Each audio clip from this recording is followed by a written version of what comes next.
дар вақти зимистонаи мактаббачагон маҳфилҳои маркази кӯдакон ва наврасони ноҳияи исмоили сомунии шаҳри душанбе фаъолияти хешро хубу самаранок ба роҳ монда нуқтаю эродҳои дар паёми солонаи асосгузори сулҳу ваҳдати миллӣ пешвои миллат президенти ҷумҳурии тоҷикистон муҳтарам Эмомалӣ Раҳмон омадаро сармашқи кори худ қарор дода барои соҳибкасб гардидани наврасону ҷавонон чораю тадбирҳои мушаххас меандешанд. Айни замон дар маркази номбурда 43 маҳфил амал карда 1078 насли наврасро дар маҳфилҳои мухталиф ба монанди дабалу таблакнавозӣ, овозхонӣ ва навозиши асбобҳои торӣ ба ҳам овардааст.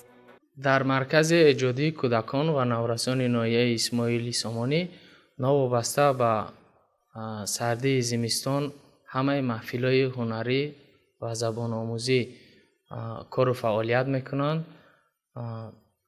сари вақт ҳамаи кормандон ва омӯзгорон дар корхона ва кору фаъолият машғуланд ва аз тамоми кӯдакон ва наврасон хоҳиш мекунем ки омада ба ҳунаромӯзӣ ва забономӯзӣ машғул шаванд. маркази эҷодии кӯдакон ва наврасони ноҳияи исмоили сомонӣ ба таври ройгон ҳунарҳоро меомӯзад ба наврасон.